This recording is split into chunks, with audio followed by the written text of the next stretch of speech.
Hey, Kevin here, top 1 to financial advisor and best-selling author, and we are here to talk about the stock market. Y'all wanted me to give my take on Generac, ticker symbol GRNC, and give you what I think about it, what I see in the company, and what I would do with it, and kind of give my angle and my take. So I'm going to do this in what's called the CRAM format, CRAMM, and these are the key areas that I look for a long-term investment, and it kind of gives you background into like what are the things that I'm looking for before I say yes, I definitely want to invest in this company. Now, this is just my format. I teach this format in something called CRAM sessions. I'll leave that link in the description below, and we go over 2 stocks I like every single month using this methodology. So we'll start with C, that is a company stack. I want to know what they do, what products do they sell, and do they mesh together? Can you stack them on top of each other, making it, creating a consumer environment or an ecosystem? So for example, let's say a Facebook, they also get Instagram. They got the glasses for the metaverse. Like once you get your Facebook, you get your Instagram, you might get a WhatsApp, and you're inside of the Facebook ecosystem or the Meta platforms ecosystem, if you will. Same thing with Apple, very similar to a Microsoft. Once you get one of them, you got all of them, and once you get all of them, you really don't want to leave. So when we talk about what Generac does, and again, that's ticker symbol, I want to get it right, GNRC. They make generators. That's what they do. They do it for consumers, so residential. If you got a house and your power cuts off, boom, your Generac generator immediately cuts on and you don't have a serious disruption. They do it for commercial and they do it for industrial. Those are their 3 business segments. It's not something that necessarily stacks. Now, they do other things. That's the main thing that they do. They make power equipment, power storage, stuff like that. That's more technical than my personal training. However, that's not the only thing they do. But primarily, they make generators. And they've got some strategic momentum, meaning that based on what's been happening in the world, especially with COVID, they really tried to push the residential generator business, which is actually pretty smart. Now that you think about it, they're saying, look, you've been at home. The worst thing that you can do when you're stuck at home in a pandemic is lose power. No Netflix for you, no cell phone for you. You don't want that, right? Especially if you are forced to work from home, and a lot of people like working from home, but imagine doing that and your power is shaky. Remember, right around this time last year, I think, Texas lost power completely because of that crazy freeze. Or it could be something else. Like, we've had a lot of blackouts in the last year. And Generac is like, look, you don't want to do that. Why don't you come over here and buy this generator? Because all these other companies and industries like hospitals and stuff like that, they already know that. You never want to lose power at a hospital. That's part of their business. So they're saying, look, do this for residential, and they have seen some significant growth by trying to push that segment, which has worked on a strategic point of view. Now, my question would be, how long is that advantage going to continue? As a homeowner myself, I would want a generator. I do. And reading more about the company, I'm like, I don't have one. I should really go get one. So my thing is, depending on how the virus moves not this week, I wish it was just over this week, but how the virus moves the rest of this year, is that still going to be a thing, right? Are people, and I expect people to still stay home, but is it going to be as urgent as you need to buy this generator to continue the type of growth that they've seen? That's just a question. I don't have a yes or no yet, but it is a question. All right, the next thing I'm looking for is recurring revenue. This is not something that always occurs in every single business, but I would prefer a company to have some sort of subscription service or something that keeps you coming back in through the door. Amazon has Amazon Prime, right? Whether you are physically buying from Amazon or not, if you got Prime, they're getting your money. You can say, I'm never buying Amazon again, and then you turn around like, hey, they've been taking money out of my account because you still have Prime. I don't see that for Generac. I don't think that is the worst thing in the world because, again, not every business model has it, but I did not see that when thumbing through their reports.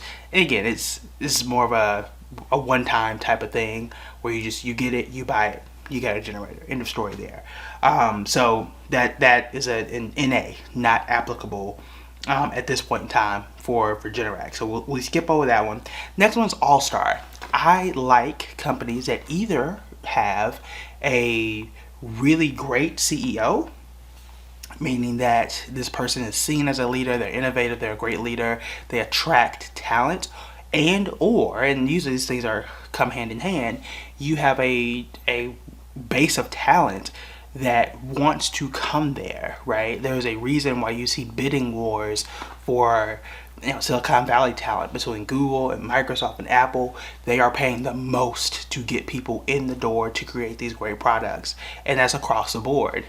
Whether it's the best type of people go to certain the best type of people or the best like schools or jobs or whatever, they try to be super super competitive. Think about it, like even in football, right? Georgia just won, yay. I'm not a fan of either team, but they have really nice facilities. Alabama has really nice facilities, and they just go and recruit the absolute best talent, and you see the recruits or the results that you get. Same thing with companies. Go look at Tesla, go look at Amazon, Google, Facebook, whatever great company, Nvidia as well. Look at how great they like recruit and bring in talent, and you see those results sometimes in the stock market. It's not a one-to-one comparison, but you can start to see, you get the best people, you make the best products. You get the best people on the field, you usually get good products as a sports entity. So when it comes to that, I'm not seeing anything amazing. Their CEO is cool. His name is Aaron Jagfield rather, and I mean he's okay. The company is ranked number 57 for the best place to work in Wisconsin, so it's not even top 50 in its own state. So again, that's not the worst thing in the world, but it's not the best thing either. It's not something that stands out and say, wow, like engineers really want to work here, and this is just they're attracting people to this small town in Wisconsin, and it's going to really be something. I'm not getting that vibe here. It's not the worst thing in the world. There are a lot of companies that you don't know who the CEO is, you don't know where they're ranked in terms of how good the CEO is or what type of people work there. That's it's not a requirement, but it's something that I do look at. There's a reason. If you ask me, if Tesla didn't have Elon Musk, would none of us know of Tesla at all. Same way that a lot of people don't care or know about Lordstown Motors. Lucid is a popular stock, but like, is there an Elon Musk at the helm, right? Really just leading that company to greatness? Yeah, I don't know, right? So something I'm looking for, they don't necessarily have that. So moving on to Mind Reader, I love companies that have something where that really can predict your next move. Not every company has this. I say this all the time with like an Amazon. You type in one book, they're going to suggest 5 of them.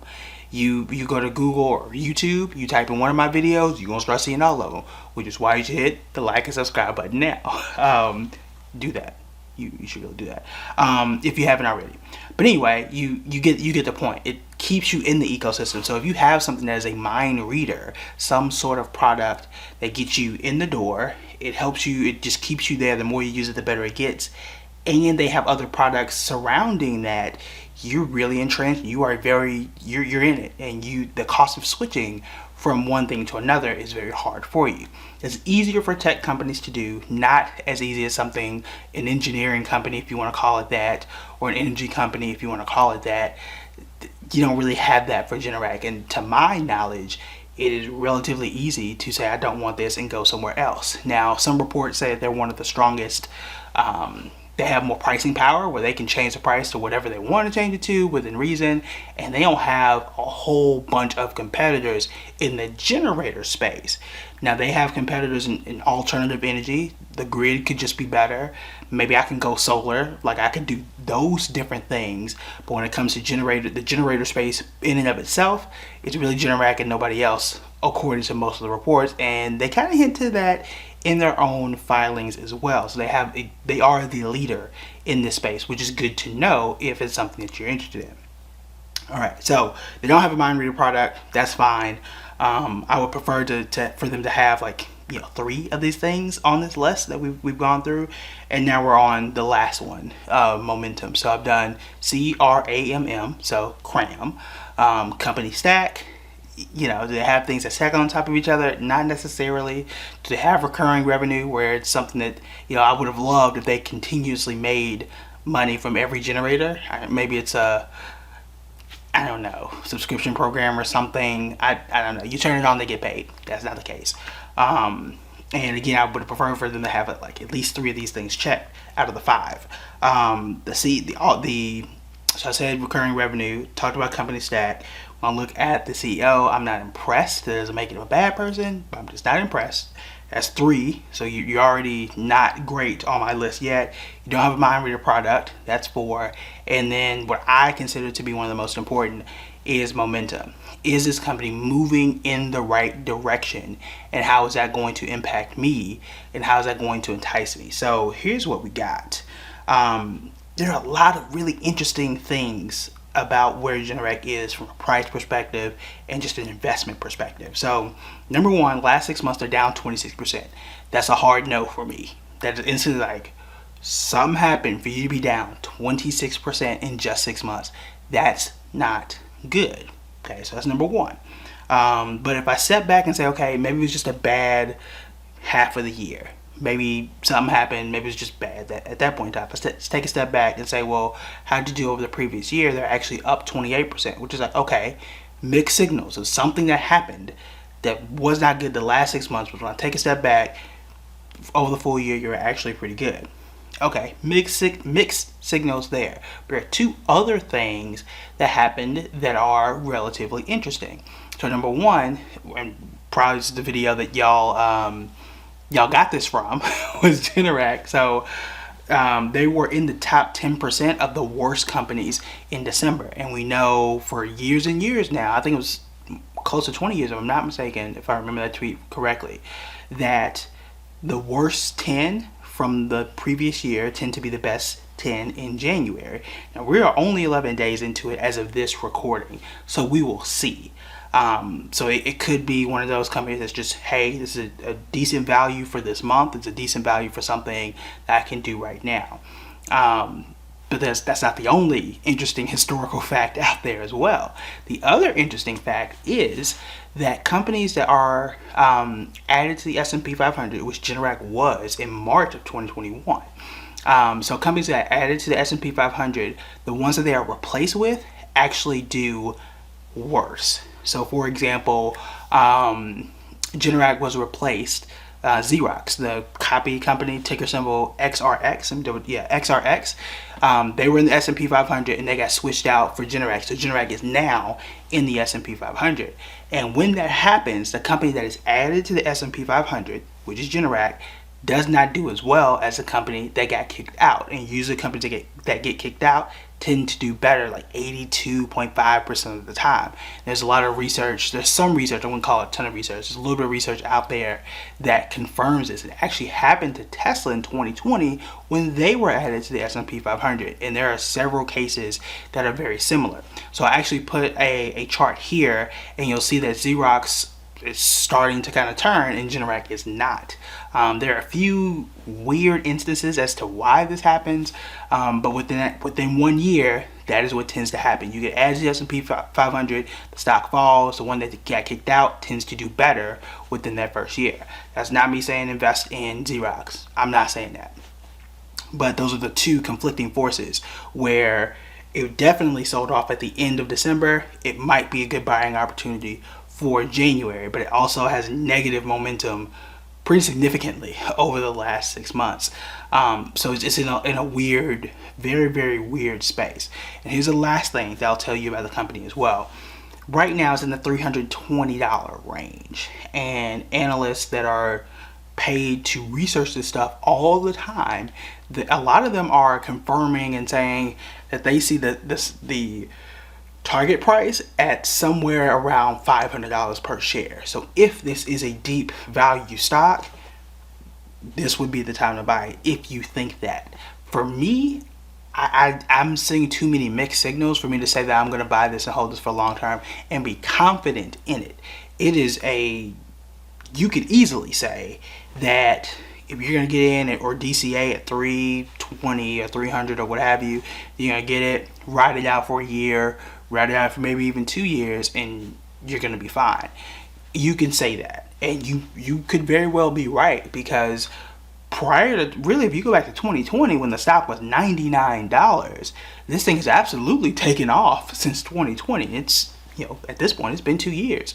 So long term, if you know that you are going to have this company for several years, I think it could definitely make sense. If you are looking for something that you're trying to make some money now, if you're trying to trade it, I don't know if I would do that. If you're trying to do something momentum wise, you're trying to buy now and to see what you want to do in the summer, and I don't know, you want to buy now, see what you want to do in December. I'm not overly confident. I don't really see anything that says this definitely has to work for this year. I'm not seeing it. That doesn't mean it's not there. I could just be Ray Charles, and maybe I'm blind. That's just me. Okay. The last thing I could say, there may be, I could see it. There may be outside of the stay at home, I want to build my castle, right, and improve my house type of thing. That's one thing, a case where it's like it could go up because of this.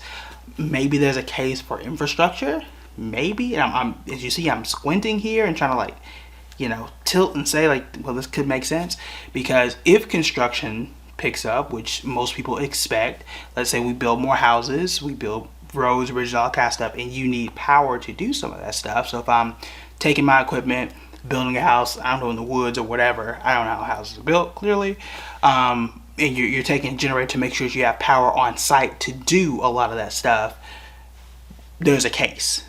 You know, now the question would be, are the funds going to be distributed that quickly? How is this whole thing going to play out? And is that going to be the case for now? Or is that something that's going to happen in 2 years or 3 years? We don't know. So I will say this about Generac. It is a no for me, dog. That's a no for me right now at this price point, at this point in time. If I start to see things start to go in the right direction, perhaps I would, you know, jump into it at that point. So what I'm going to do, I'm going to add it to my watch list and keep an eye on it, learn more about it, and see if this is something I want to get into at some point in time. Right now, the answer is no. They do have, and what I did was go back to their most recent annual report and really, you know, 75 pages. So really kind of get in and look for the key parts that I wanted to know. That came out in February of 2021. So the new one is going to come out in February of 2022 at some point during the year. I would encourage you, if you are interested in this company, if you believe in this company, or it's just something you want to read more about, keep an eye out for that. Add it to your watch list. See when that report comes out, and if you got time, go through it and see if it makes sense for you. But for right now, based on all of these factors, I don't feel confident in it. I don't feel safe in it. And I want something that's safe. Like, in terms of, like, hey, it's gonna be okay. And I know it was okay last, you know, in recent history. I see it's doing okay now, and the economic conditions moving forward, those things are fine. I don't see that for this one, at least right now. All right, so y'all wanted Generac, I gave you Generac, okay? So if you have any other companies that you want me to take a look at and give my take and perspective on it, feel free to put that in the comments. I know from the previous video we talked about industries. I still want to do that. Again, it takes time to, like, there's a 75-page report, okay? So I gotta go through and figure out what's important, what's not. I gotta read a bunch of articles, look at some charts. Like, it's, you know, it's a little bit of work. So I am going to get to those. It just takes me a little bit of time, which is why this video is coming out a little later than normal. So those are my thoughts on Generac. Make sure that you check out Cram Sessions if you like these styles of videos. I pick 2 companies that I like and invest in every month, and let you know what I think of those and how you can consider looking at those as well. All right, there's it for me. I'll talk to y'all later.